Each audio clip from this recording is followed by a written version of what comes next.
Hello, everybody, and welcome to Geopolitical Trends, where truth matters. Excited to be with you as always. Hope your day, your evening, your afternoon, whatever part of the world you're in, it's going well. So, anyway, excited to be with you. I have an interesting topic I want to provide you my analysis about. This one has to do with Egypt and China conducting the military drills. It's not about the military drills. I'm not going to focus too much on that. What I'm going to focus on is the strategic message regarding this kind of drills, because when you consider this is the first time this sorts of military joint training exercise between China and Egypt took place. So this is what I'm going to be providing you my insights about. First, let me say hi to our wonderful community. Let me get my glass here because the writing is so small I can hardly ever see. So, all right, let me see who's here. I'm going to start with Liang. Good to see you. Noel, thank you so much for your super sticker, Noel. Truly appreciate you. Noel is an avid supporter of the channel, has always been, so greatly appreciate it. Willie Holman, good to see you. History Discover, your consistency is on point. You're most welcome. Thank you. Hanging G, as always, good evening to you as well, sir.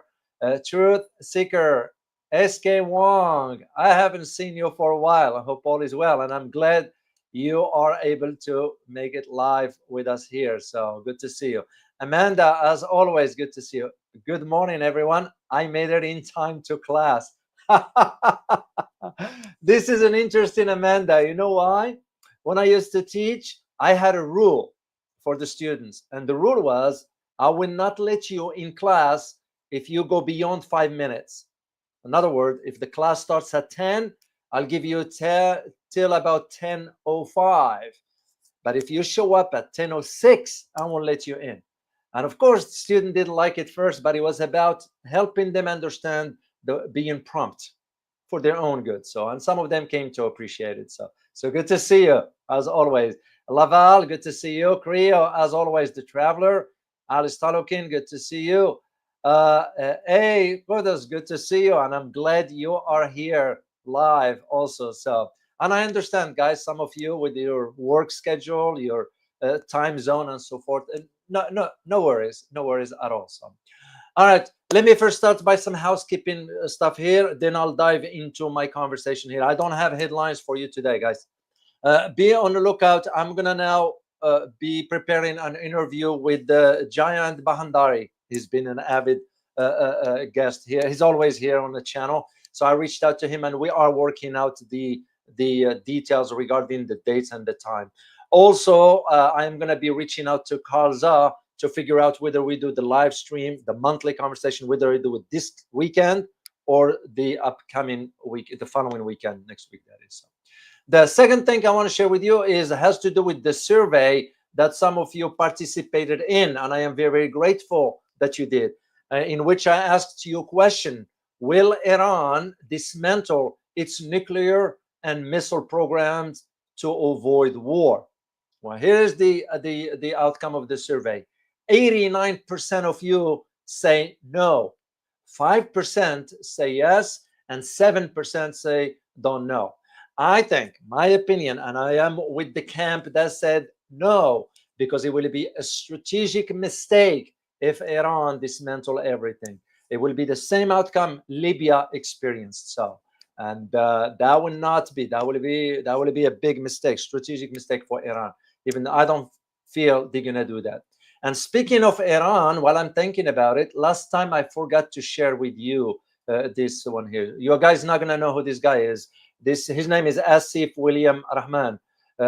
He is a former CIA employee who pleaded guilty to leaking files on the Israeli-Iran strike, and this was about last year. Of course, media has to stay quiet about it. This kind of stuff don't make it to the outside world or public knowledge till later on. So, and he leaked sort of secret documents about Israel's plan to strike Iran last year. That was last year. So he is, I think he was arrested in Asia, somewhere in Asia. So he will be sentenced on May 15th. and the possibility of about 10 years in prison. That's what it's going to be. Anyway, I just thought about, I forgot to share this with you last time. So. All right, let's get into our conversation. What we're going to be talking about here. And I give credit, by the way, to the Egyptian military for this picture here, because that's their picture. And what you're looking at is the joint military forces between China and Egypt. And this has to do with the military exercises. So the question that I am asking, and of course, the purpose of the question is to provoke thoughts. It's to help stimulate the conversation. And I put even a title, is Egypt ditching the US as it conducts its first joint military drills with China? I know some of you have said, no, Dr. O, that can't be. I said the same thing a few years ago about Malaysia, either Malaysia or Indonesia, that will be dumping the US dollar. And of course, I get this comment, you don't know what you're talking about. And here it is now that China has launched now the equivalency of SWIFT. And guess what? Indonesia and Malaysia are taking part of it. That means Indonesia and Malaysia is not going to be using the dollar. The same arguments I'm making here. I'm not saying that's going to happen tomorrow. If you understand the relationship between Egypt and the United States, and I'm going to share with you some excerpts from some of my previous writings, including the book that I wrote about the Middle East, and I focused on Egypt on this way. I'll put things in perspective for you. So, because when you look at it, this what's called the Eagles of Civilization 2025 exercises.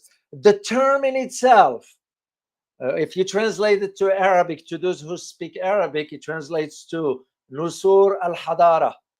That's to me is very subtle, very measured choice of name for the exercises. Nusur and Nasr, meaning the eagle, that's a signal of power and so forth. But when you put the term civilization, you are referring to two old civilizations, the Egyptians and the Chinese. Of course, some will say, oh, this is just a word choice. No. There is more than meet the eye regarding this title, in my opinion. So here's the thing, that now the Egyptian military sort of has taken this major step. This is a major and strategic step to strengthen its ties with China. So why? It's because now the two countries, in addition to Egypt being also a member of BRICS, and I remember who paved the way for Egypt to become a member of BRICS. So now this is on a different level. We're talking about a historic joint military drill aims at raising tensions in the region. But it goes beyond that. It's a strategic move. So, because once again, to me, this unprecedented move marks a significant shift in Egypt's strategic alliance. That's to me, as a geopolitical analyst, that's how I read it. Because now this one raises questions about the future of its relationship, meaning Egypt, with the United States and some of the Western countries. And that is why I wanted to sort of in this video explore and provide you my own analysis about how this is moving forward. So please, if this is your first time joining our channel here and our community, please don't be just a watcher or viewer. Please make sure to hit the like and share and the subscribe button. I will greatly appreciate. And then don't forget to hit the bell, so this way you won't miss any video I upload or any live stream I do. And thank you for your support. So the choice is yours, and I'm very, very grateful to you. So here is a link for the channel in case. I'm going to share it in a screen name, in the chat box here with you guys. All right. Now, of course, the joint exercises started from April 16th, and it goes all the way to the beginning of May. That tells me it's more than just 1 day or 2 day exercises. The second thing you need to understand about this is the location. The location remains undisclosed. Of course, we and Americans, we will be able to see through the satellites and so forth. But the fact that the Egyptians didn't come forward with disclosing the location, that tells me also another message over why the timing. It's not a coincidence. It's not a coincidence, because when you consider that Egypt's interest in sort of purchasing the J-10 fighter jets. I have pictures here, guys. I'm going to be sharing with you, and I give this to the PLA, the Chinese military. That's their picture, so I give credit. This is the J-10C. So why is this important? It's because we, the Americans, are dragging our feet as far as providing spare parts for F-16s to the Egyptians, which, as you know, F-16s almost is a relic of the past. And this is why the Egyptians are thinking about it in terms of a potential addition to their air force. This is why you need to understand the implication and significance of these drills. These drills, it's not about maritime rescue against sort of what you call them. I drew a blank on this. Pirates. No. This is an Air Force drills. We're looking at the deployment of fighter jets. We're looking at the deployment of new radars. As a matter of fact, the Chinese have deployed new radar systems in these training exercises. So, and to me personally, this sort of exercises could reshape the geopolitical landscape in West Asia. Mark my word on it. Because there's one thing you need to also understand, is that the Chinese weapons have now been sort of almost the dominant in Africa, the entire continent. It's surpassed that of Russia. Russia used to be the main supplier. Russia is still a supplier of weapons in Africa, but now Chinese are taking over. So, and to those, of course, there is always that argument as to whether Egypt falls into Africa or Middle East or West Asia. I'll let you decide. I didn't want to do the history and geography because I did this before, so I don't want to repeat myself. But many agree that Egypt falls under Africa, not a Middle East or West Asia. That is my opinion. When you hear about countries like North Africa being part of Middle East, no, it's not. It's African continent. Simple as that. So there is a great article out there, if you get a chance to read it, about this Chinese J-10 sea fighters. So I'm gonna copy it and put it for you in the chat box should you decide to read it later on. So now, as I said, the maneuvers are being held and will continue to be held in an undisclosed Egyptian military base. The reason I know a little bit about Egypt is because my unit, see that one there, first Cav, we used to do the rotation to Egypt and Kuwait. Mainly, even though I was in the MI, military intelligence, for the US Army, but one of the rotations was in Egypt. So we kind of very, very familiar with their structure, militarily speaking. And the undisclosed Egyptian base, maybe because the Chinese requested it, because remember the deployment of new radar, whatever the case might be, suffice it to say that it has a significance into all this. So, and when you think about where this is moving forward, because this is now about the transient naval exercises, whatever. No.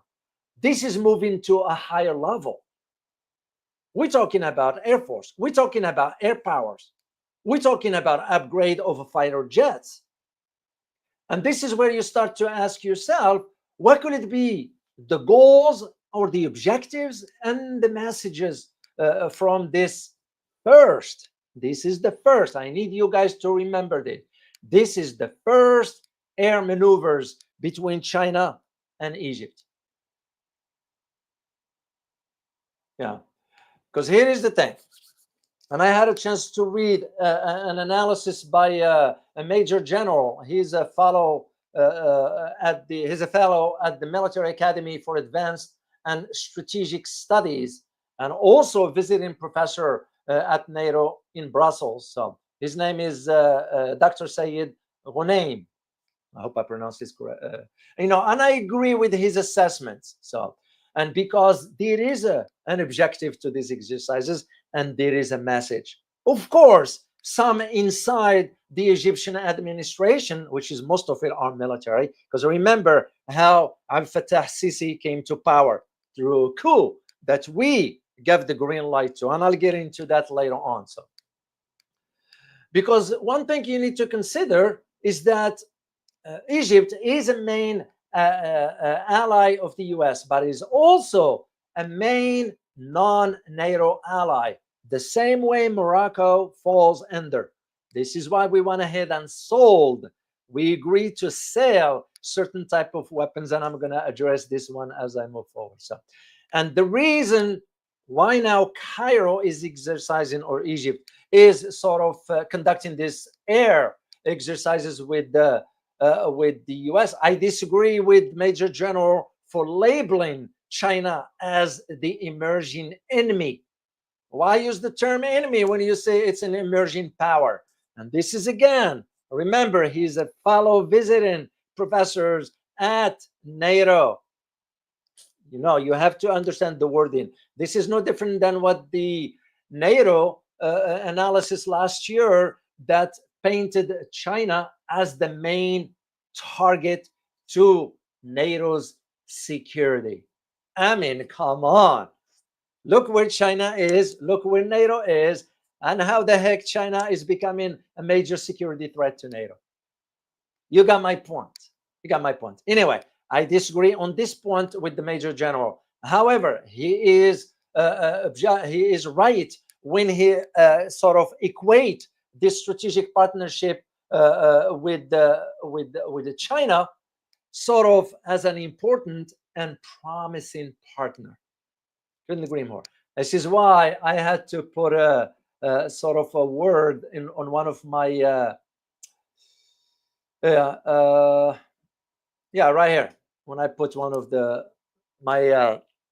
my graphic designer asked him to put this one here, and I put the term strategic, because you have to understand where this is going. So, and here is another thing, is also you have to understand the objective of both countries, China and Egypt. Both of them wanted some sort of to have some sort of a military integration. Meaning what? Meaning that for Egypt, in order to improve its air combat coordination, it's going to have now to start reconsidering the purchase of the Chinese equipment. And there is a reason to that. Two main one that comes to mind right away. One is reliability. You can count on the Chinese equipment. And second is the cost. So, and that leads me to address, and as I said earlier, guys, I am not going to be talking about the details of the maneuver, who did what. Beside that, that's not my what I want to focus on, because I want to focus about literally what is the goals and the objective of this. What is the strategic vision of why suddenly, even though they might have been pre-scheduled, but still the timing of it, given what's going on in Gaza, given what's going on between Iran and Israel, given what's going on with the silence of the Egyptians on the border, because if you see where Gaza is, it will make more sense. And Egypt are useless when it comes down to dealing with the Israelis, because they know they can't. They know they can't. Even though the Egyptian military is considered one of the strongest with all its 30 divisions that it has. Yes, Egypt has one of the strong military that is. So it becomes a question of what message those air exercises are sending, and if they are, to whom. So there are those who will say, oh, there is no message here, it's against nobody, it's not directed at any party at this time, and not linked to any regional events such as the war in Gaza. I don't think so. Even though I respect the opinion of those who share this, sort of statements, but I have to disagree on that. So it's because the message is focused and sort of aimed at those who are concerned. That is the way I see it. Of course, some within the Egyptian military establishment is saying this is nothing but a moral deterrence to demonstrate Egypt's strength and ability to deter any potential threats. I'm just shaking my head. This doesn't make any sense whatsoever. It's because since when Egyptians were able to stand up? You look at the Gaza issue now. Are they able to stand up to the Israelis? Are they able to tell the Americans, no, you can't do that? And I'm not pointing fingers just at Egypt. Look in Saudi Arabia, Kuwait, Bahrain, Qatar, United Arab Emirates, Jordan, Egypt in this case, Lebanon, Iraq, Tunisia, Morocco, Algeria to a degree, you name it. And that's why I disagree with this. Oh, this is nothing but a moral deterrence. No, that's nonsense. This is nonsense. Egyptians are very concerned about we are dragging our feet in providing them an upgrade to F-16s because we don't want to give them any advanced system. Can you imagine us giving the Egyptian F-35s? That will never happen. The only country that got that one at that time was Israel. And even with Israel, we had to make some minor sort of changes to the avionics of the F-35s. Other than that, who's getting the F-35s? You got my point. So if Egypt's still dealing with the F-16s and not getting the parts, they have now to start to think, because the dynamics are changing and they're seeing a potential into acquiring the Chinese, I have the J10 right here. And they even can go as far as acquiring the stealth fighter J20. I mean, you think about it. This is exactly why Egyptians are moving forward into this direction. So the other aspect has to do with Egypt wanting to raise its readiness, especially for possible scenarios in Africa or on the Nile River basin. Because remember, geography, this is where the importance of it. When you look at how far the Nile stretches to, because water could become, I had a chance to read about 15 years ago. It was inside the government, wasn't classified. It just was for internal consumption, about how water, lack of access to water could become a flashpoint for a war. And we're looking at this right now. I can see it right here in my country, especially on the border with Mexico. But I can also see it in West Asia, how lack of access to water could trigger a war. This is why Israel went ahead and cut off water to Gaza. You have to understand this. Egyptians are thinking in those terms. And remember the tensions that exist between Ethiopia and Eritrea and Egypt, and regarding the dam and access to water and all this. Egypt is thinking ahead regarding this one. So that is one of the aspects he wants to do. So the other aspect is, for Egypt, this is an opportunity to do what? Is to think about rebalancing its military relations with the Chinese. How so, you may think? Is by testing the Chinese fighters in a realistic combat environment. Because you're going to have to think in terms of when you use those advanced fighter jets, because the J-20 it's a stealth fighter. It's an advanced one. When you think about the J-10, it's very advanced with all the technology it has and all that. So the Egyptians will have to test this in a realistic combat environment. This is why the exercises focused on the air, not maritime. So because they wanted to understand the maneuverability of these planes. We wanted to understand the landing and takeoff of on a short range and on runways. They're going to have to understand the use of monitoring systems and electronic warfare. That is part of the dynamics. This is why the Chinese brought in their own radars regarding this. And this is one of the concerns NATO and US and all that has about selling that argument that the equipments of other countries are not as good as the Americans, which is not true. It's not true. That is how because here is the thing. The fact speaks for themselves is that China possesses a comparative, I need you to understand that, a comparative advancements in modernizing equipments and development of the combat tactics. So, because why is this important? It is important because having this kind of aspects of development in the air power will provide countries that wants to cooperate with China so they can have access to its advanced combat experience and systems. Because here is the thing. The reason why Egypt is doing, once again, is because they are lacking access to spare parts and so forth regarding the F-16. We are dragging our feet intentionally. Remember what I said last time to you? That we hold the encryption key to F-35s. Even if we sell it to some countries, we can shut it off, shut it down if we want to. Most countries do not know. So, and this is again what you need to understand with how sort of for Egypt, it's thinking strategically, you know, and strategically from the perspective of diversifying its military arsenal.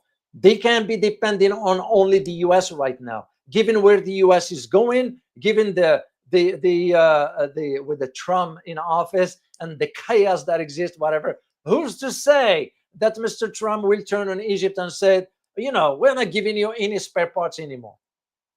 You know, that's how erratic Mr. Trump is. You know, what about the aid, which, by the way, Egyptian has been receiving aid from the US since, does anybody know when? Since when the Egyptian has been receiving a yearly aid from the United States? Let me see what year you guys can type in. And it was a major event that led to that. Let me just see. YT, 1972. Add one more year. Boycott, 1967, 78, you know.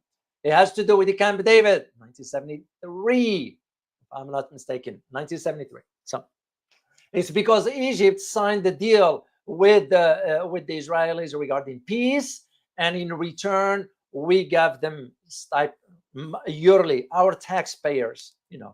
I will not give them money. I won't give any country money. I'll give countries that need help, that they can use the money to rebuild their countries. The money that we've been given to Egypt, where does it go? It goes to the military establishment, because what you need to understand about Egypt, Egypt is controlled by the military establishment. Those are the ones that control the economy, the funding, everything else. This is why, if you go into the history of Egypt, go all the way back to Jamal Abdel Nasser, all of them came from military background. Jamal Abdel Nasser, Anwar Sadat, Hosni Mubarak, and now you have Sisi. All of them. Even the head of the intelligence services, what's his name? Omar Suleiman. You know, it was a former general. You know, they all of them coming from all this. And that's the way I see it.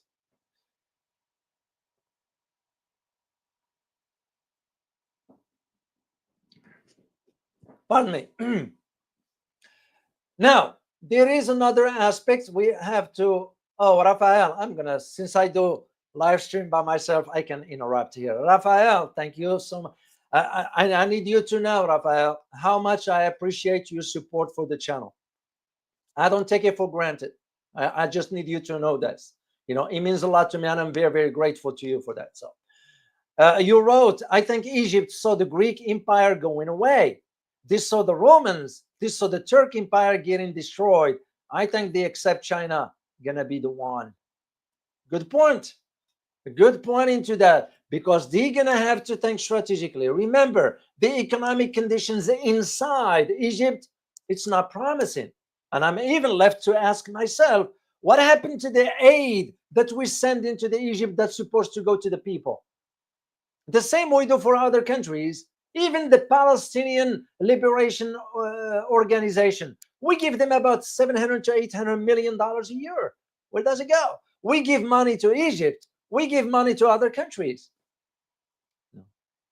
So once again, thank you, Rafael. Truly appreciate you for that. And Valentina, good to see you as always. Thank you for this intelligence, informative videos.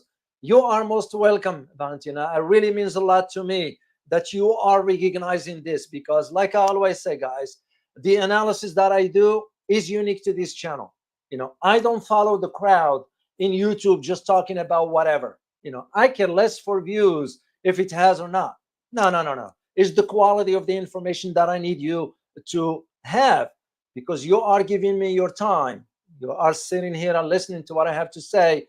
I better give you something of value, and I hope I am. So thank you so much, Valentina. I truly appreciate you for that. Now, there is one looming issue that you need to think when it comes down to Egypt, and that has to do with the location. Let me share the map here, and I'm going to point to two countries.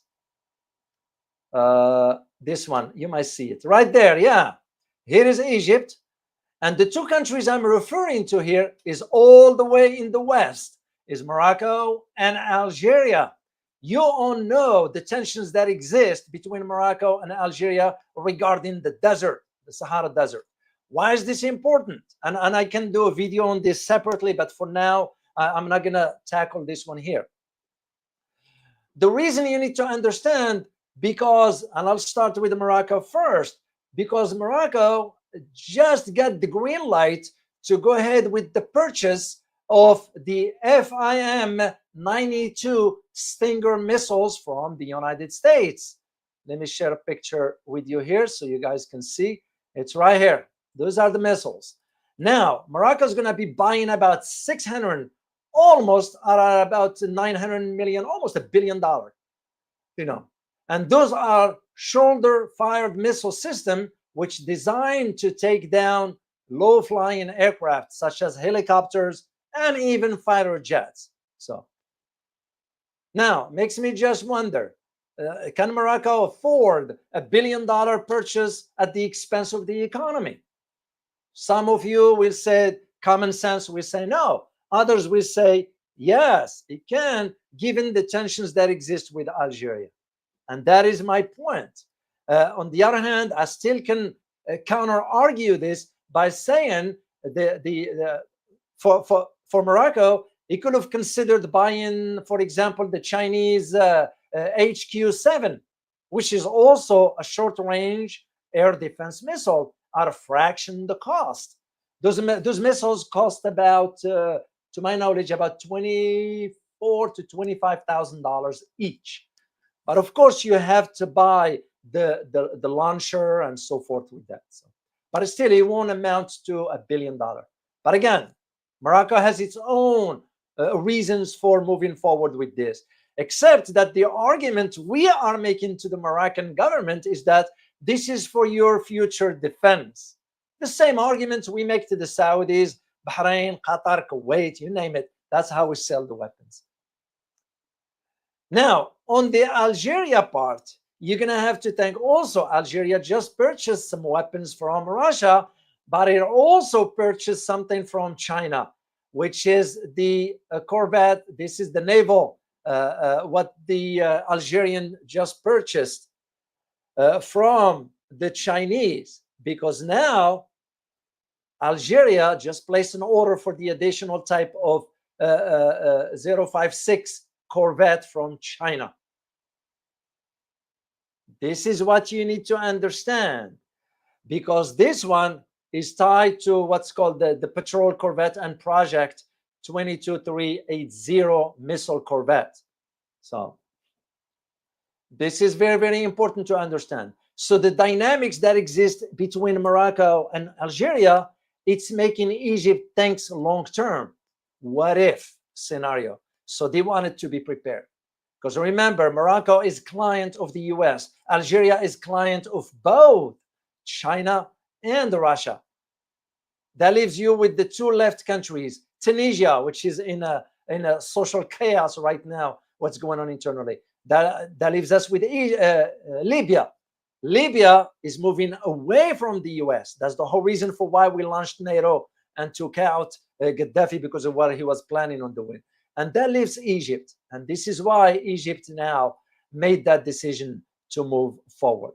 So there is another point that you need to understand in this analysis. Why the Egyptians decide to move forward.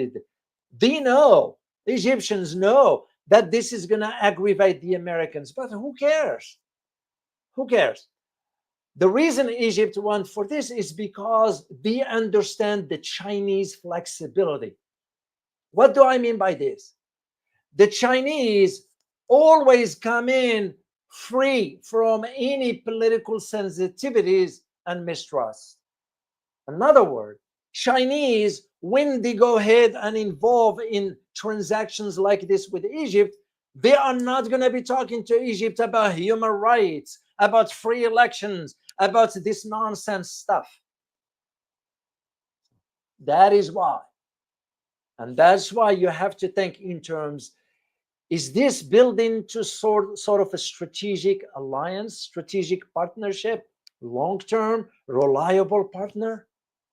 So it's because, remember, Egypt with the US is under the thumb, because Egypt will have to succumb to Israeli pressures. I mean, look at it right now in the Gaza situation.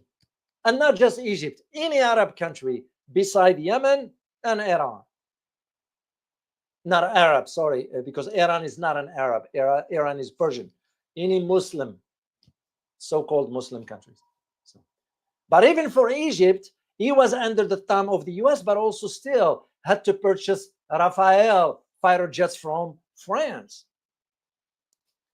And this is why it became clear to me personally that those exercises, which are still going on till the beginning of May, it's almost a realistic opportunity for the Egyptians to test the Chinese aircraft and maybe move forward with this. So even the Saudis, you might think, despite what you hear, the Saudis went ahead and purchased the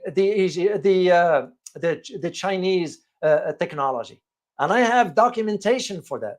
And I'm going to share an excerpt from you and share a link of a satellite to show you the location of where that is. So first of all, let me show you.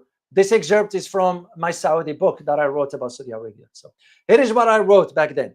Another argument suggests that Saudi Arabia wants to position itself militarily in case its interests collide with Iran. Remember, that was back then. I still, to a degree, hold true today. Iran's expanding influence and increasing military capability lend support to that claim.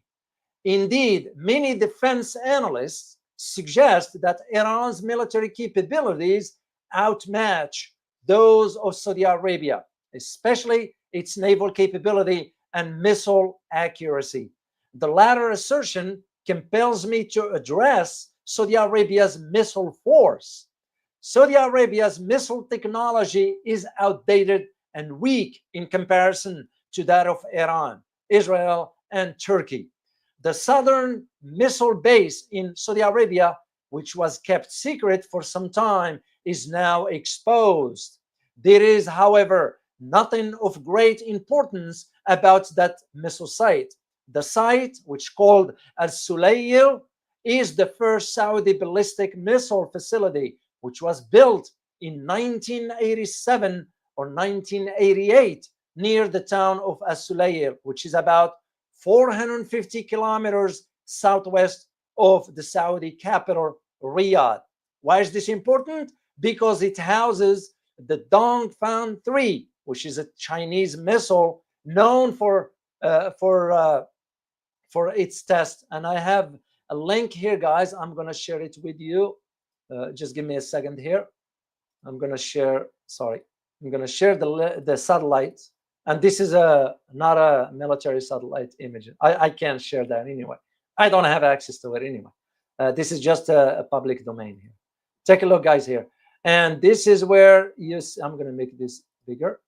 And I'm going to point with my cursor. I don't know if you can see it.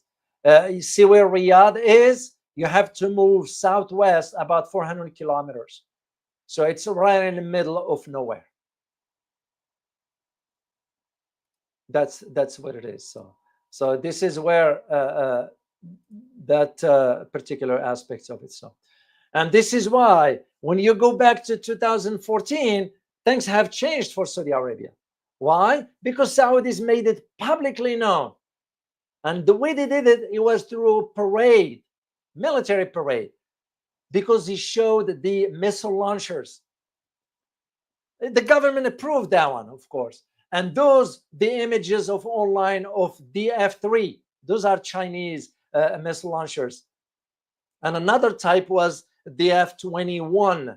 So, and those are more deadly accurate, even better than the DF3.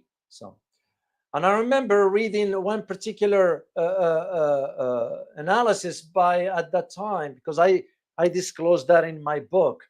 In the Saudi book, I disclose that, and I give credit to the individual. His name's James Martin. He was the director of the director of East Asia Non-Proliferation Program. So, and here is what I wrote, and I quote: "It's used to be that Saudi Arabia did not want to call attention to its building missiles force. Khalid shrouded his 80 trip to China and the ensuing shipments in secrecy. Although news of the sale eventually broke, and although information about Saudi Arabia's new missile bases near As-Sulail and Jufair appeared in the press." That is exactly what happened with this particular aspect. So makes you just wonder about the Egyptians thinking in terms of where this is. I have another image here, if you allow me just briefly share with you another satellite image. Take a look here, guys. Close this, and I don't know if you can see my cursor when I point out. When you look at where Saudi Arabia is, and you have, this is Mecca, and the base is where it says 88 F. Those are the part of the longitude and the coordinates part of it. They won't disclose, but the Sulail city is right here on the right. So, and by the way, right here in the bottom, that's Yemen. This is why the Saudis are very, very concerned about the Houthis. So, anyway, suffice it to say, to go back to our idea of why Egypt is moving forward, this one also now highlights to you what kind of foreign policy the Egyptians is going to embark on, or it's already embarking on. There are those who are saying, oh, this is a strategy of non-alignment. I'll say it's nonsense. It's nonsense. Egypt is looking to secure access to upgrade its air defense because they were depending on us the entire time. The over-reliance, on any single geopolitical bloc, which in this case, the United States and the Western camp. So, but also Egypt wanted to start to think in terms of the possibilities of looking for alternative. And that goes with the territory. When I'm saying territory, I'm referring to the changes on the geopolitical landscape. So this is the way I see it. So once again, you have to think in terms of where, because for the Egyptians, it's marked by corruption, has always been. And I disclosed in some of my previous writing that even the most financial donations from the Saudi Arabia to the Muslim governments, including Egypt, where do they end up? They end up in a private bank accounts of corrupt leaders, no exception. So, for instance, and I disclose this because I did the research and I have a reference for it. So, it's because some estimates when I did the research regarding Hosni Mubarak. Let me show you a picture to those who might not know. Right after his death, where is Mubarak? Hosni Mubarak. Let me get a picture of his right here, guys. Bear with me. I thought I did. Hosni Mubarak and Mohammed Morsi, Mr. Mohammed Morsi. Yeah, when Hosni Mubarak, right here. Hosni Mubarak.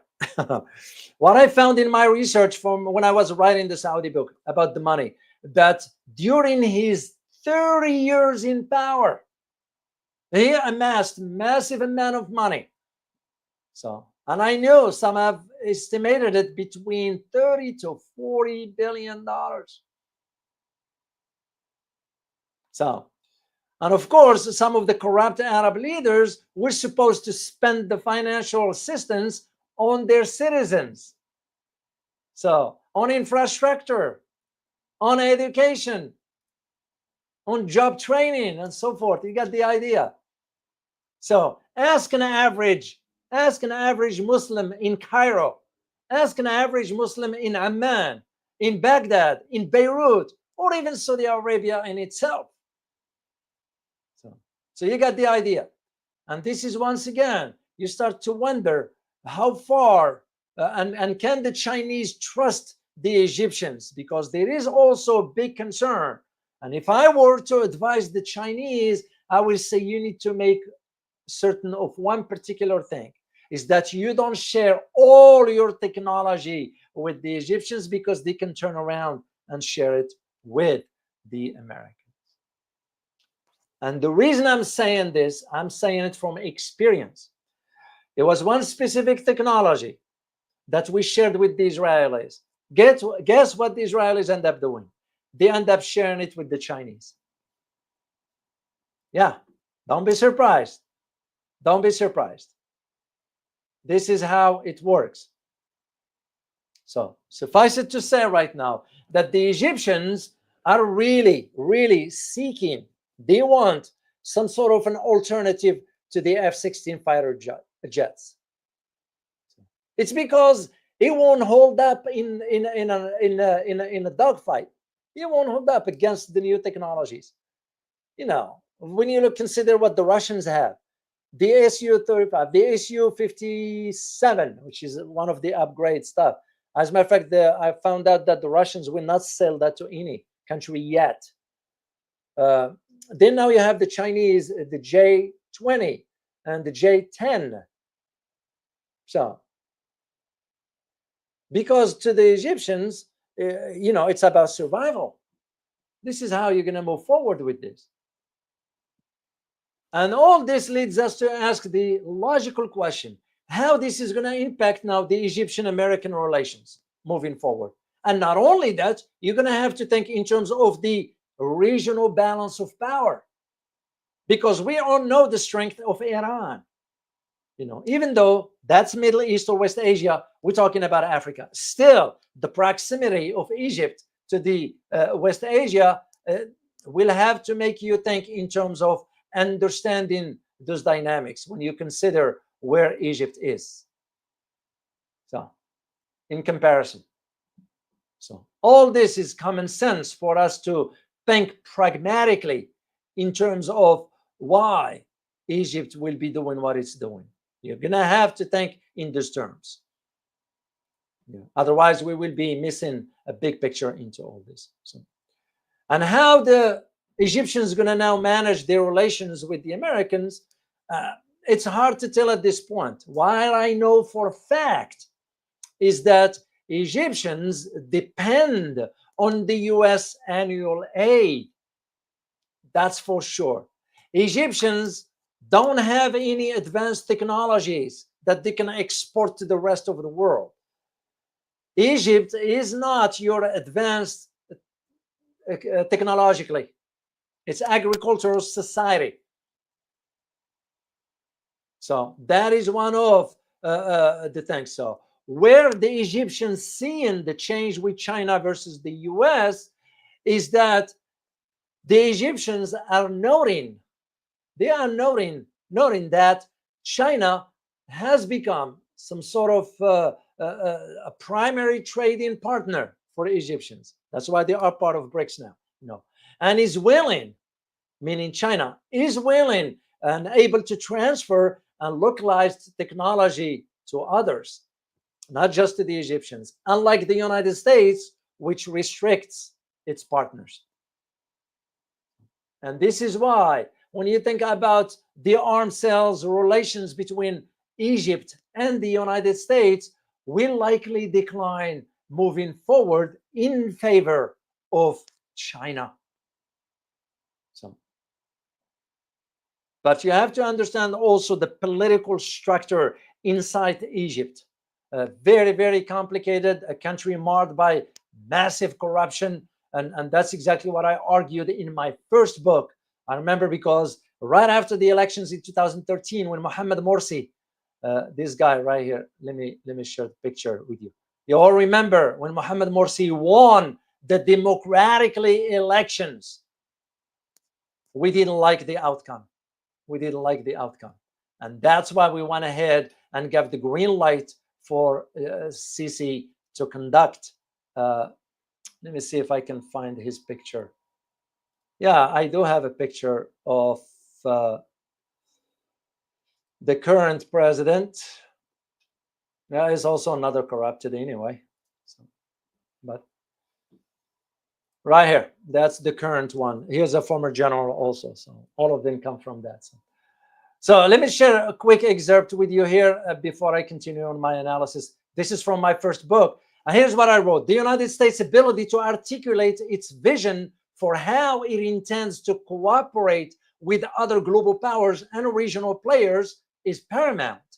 However, many wonder whether the United States can refrain from conducting a double standard foreign policy, one that supports tyrants and dictators like in Egypt, while at the same time claiming to support free elections and human rights. Other reasons are strictly political. For instance, Egypt, which successfully witnessed the removal of Hosni Mubarak, a dictator, through demonstrations as part of the Arab Spring movement that swept most of the Muslim world, descended into chaos that led to a military coup in 2013 by General Sisi. Replacing one dictator with another continues to hinder both the political and security stability of the country. And once again, that becomes very, very clear to me, because when you think about how may Egypt sort of had to respond and deal with this development given its security and political instability, it's because the military coup that took place ousted the only democratically elected president, Mohammed Morsi. And as a matter of fact, when I say the only democratically, not only in Egypt, is in the Arab world. Tell me if there are any elections in the Arab world. Who happens, of course, Morsi's case was very, very different because he was part of the Brotherhood. And there is a lot of political, I'm not going to get into that right now. Suffice it to say that he was the only one elected in the Arab world. And that's something is worth highlighting to you. So just to summarize all this, guys, I need you to understand that now is Cairo or Egypt that is considering now China as a gateway for new weapons, because China has developed some advanced systems that goes beyond the performance of the F-16s and the Rafales from France. So, but what you can see is you're going to be seeing a gradual impact on the American-Egyptian relations moving forward. It's because Egyptians are now paralyzed regarding what's going on in Gaza, and yet they claim themselves to stand with the Muslim brothers, and all that is nonsense. I am here to tell you, based on experience, I've been in some most of the Middle East and Arab countries and all that. I understand the culture. I speak the language. I am here to tell you, when you hear Arab leaders talking about the Muslim brotherhoods and support, and it's lie. It's nothing but hypes. So for Egypt now is increasing its military cooperation with China. And of course, comes also on the heels of Mr. Trump's approach, which forces allies to choose between the country. Because in Egypt's case, Sisi is thinking about, will he be forced to choose between US or China? This is why Sisi didn't come to Washington, because he wanted to avoid being humiliated in the White House.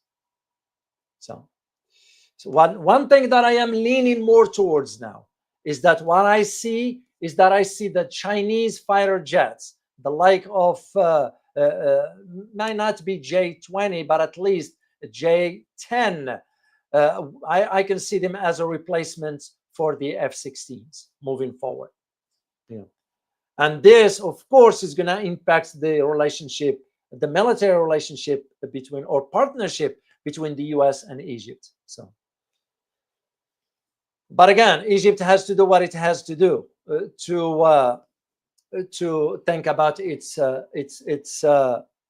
survival. So, the other aspect has to do also with its with Israel. Even though Egypt has a peace treaty with Israel, because Israel views Egypt's action regarding with China as an attempt now to restore the regional military balance, especially after Israel's superiority in confrontation with Iran and its proximities or its proxies in the regions. So Israelis are thinking in terms of pressuring the Americans not to provide the Egyptians with what they need to upgrade their air squadron. Egyptians, on the other hand, are not staying idle. We're not going to wait for the Americans. We're going to look for alternative, and the alternative is Far East, and that is the reason why he moved into that direction, let alone becoming a part of BRICS, and that's going to open up the door for more aspects of it. Oh, by the way, I have a picture of the HQ-7 short. Those are the Chinese short range, fraction of the cost, of course. So this is a picture of the Chinese, and those are not Americans. Those are Egyptians, by the way. They use the same camouflage we use. So. Guys, that's all I have to say. I am gonna, by the way, I'm gonna have to talk to you about my upcoming trip to Asia. I am noticing the fundraising is not moving up at all. Maybe I'm not saying much about it, but I am gonna be asking you for that, because I need to share something with you here. Let me share the barometer for you. Here is where we are as of today. We're about 11%. Now, here is the thing I need you to know. If I don't reach this target amount, I'm still going to travel, but I will not be able to go to the locations that I have in mind. That means I will stay put in only 1 or 2 locations, given the amount of money that we're going to raise between now and then. If I reach this funding, then I will, of course, go to the locations. And trust me, you want to know what I am going to be reporting from this particular location if I end up going, if we reach that target funding. But so far, this is where we are, 11%. I still have to say thank you to all that have been donating to the Buy Me Coffee, or in support, Buy Me Tea, in support of my Asia trip. And again, I'm going to share quickly here. I want to say thank you to American Citizen for buying me 3 cups of tea twice in about a week and a half. Eric Cho, thank you so much. Stephen Chan, thank you so much. Chu Lim, thank you very much for hanging. G, thank you very much for buying me 10 cups of tea in support of the Asia trip. So I just want you guys to know, because I promised you I will share that with you. So here is the link if you want to support my upcoming Asia trip, should you do so. I am also going to share with you a link to the channel. This is the funding for this goes for the channel, not for the trip. So, but anyway, this is what I want you to know.